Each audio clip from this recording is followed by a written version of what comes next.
Good morning दोस्तों। मैं हूं संतोष। आज मैं फिर एक नया टॉपिक के साथ आपके पास। आज का टॉपिक है आर्ट ऑफ लिविंग।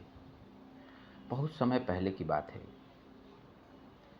दो दोस्त जो एक साथ पढ़ाई करते थे, आज वो दोनों अलग अलग शहर में प्राइवेट कंपनी में अच्छे काम कर रहे हैं।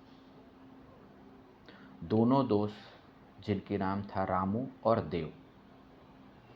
रामू और देव दोनों के दोनों बहुत अच्छे फ्रेंड हैं, जो बचपन में ही साथ में भी पढ़े और साथ में रहे हुए भी हैं।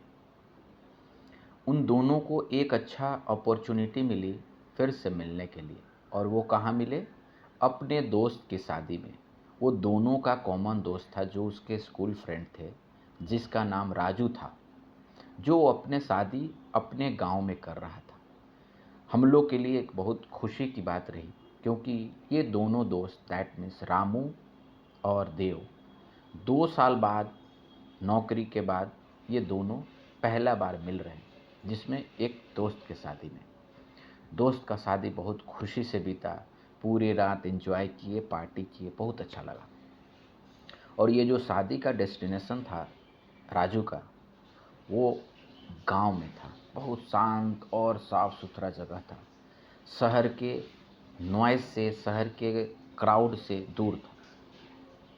उसी समय रामू के दिमाग में एक आइडिया आया, क्योंकि वो रास्ता में जब आते समय उसने देखा ना, रास्ता में जो अपने कैब ड्राइवर से पूछा कि एक मंदिर थी, और मंदिर बहुत साफ सुथरा और एकदम शांत था।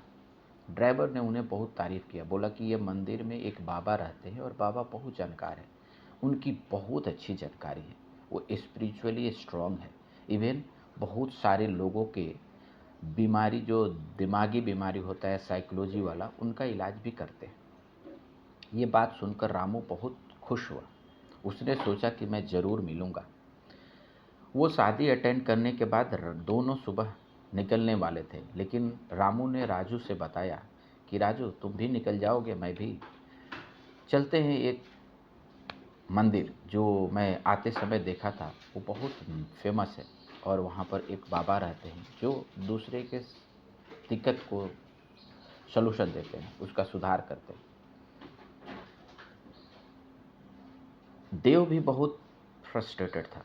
देव भी अपनी लाइफ में कमा तो रहा था, लेकिन एंजॉय नहीं कर पा रहा था, खुश नहीं था।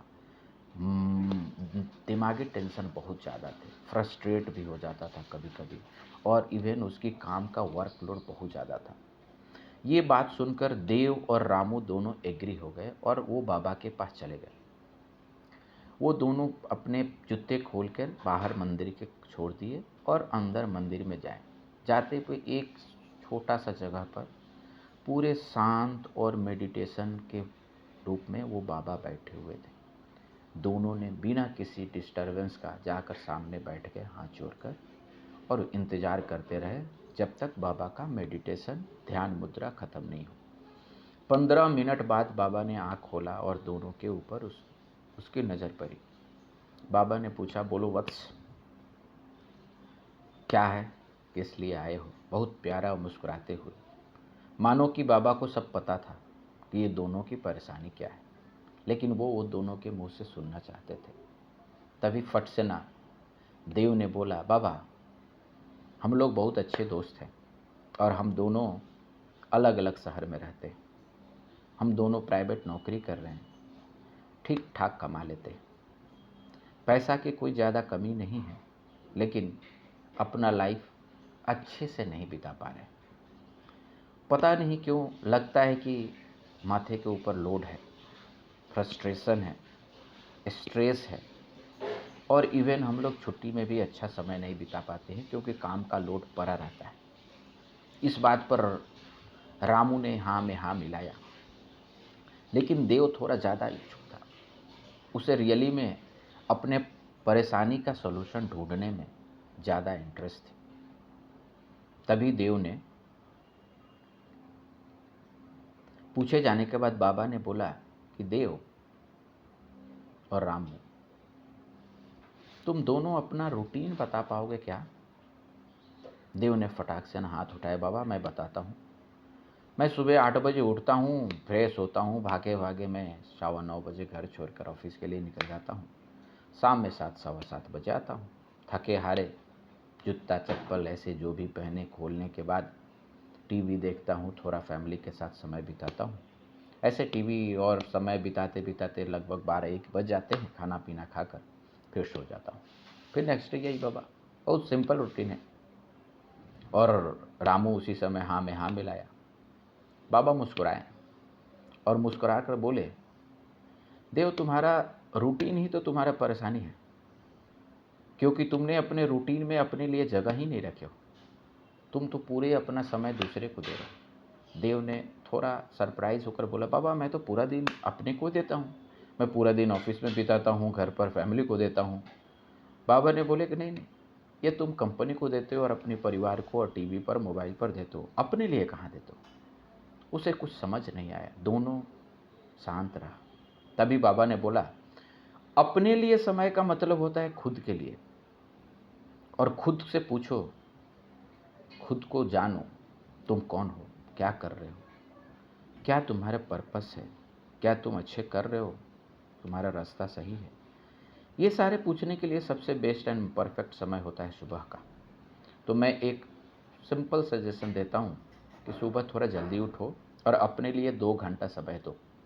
उस 2 घंटा में क्या क्या करोगे, बहुत छोटा चीज़ है।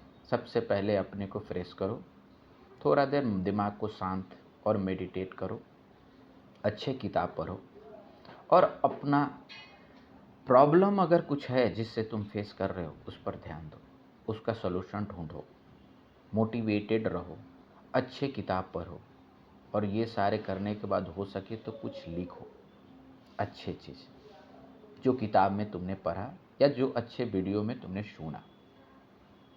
एक्सरसाइज ज़रूर करो, हाफ एन आवर मिनिमम, क्योंकि अच्छे स्वस्थ शरीर में ही स्वस्थ मन रहता है। जब तुम एक्सरसाइज करोगे तो तुम्हारा फिजिकल फिटनेस अच्छी बनी रहेगी, तुम फिजिकली स्ट्रांग रहोगे, तुम मेंटली भी स्ट्रांग रहोगे। और इससे क्या होगा ना कि तुम जो काम कर रहे हो ऑफिस में ना, तुम अपने काम कम समय में ज़्यादा इफ़ेक्टिवली काम कर पाओगे। ये बात सुनकर दोनों खुश हुआ, लेकिन देव थोड़ा ज़्यादा सीरियस था और बाबा को प्रणाम करके दोनों निकल गए। धन्यवाद दोस्तों। आज यहीं, फिर मैं अगला टॉपिक में मैं आपको इस कहानी का अगला हिस्सा बताऊंगा। धन्यवाद।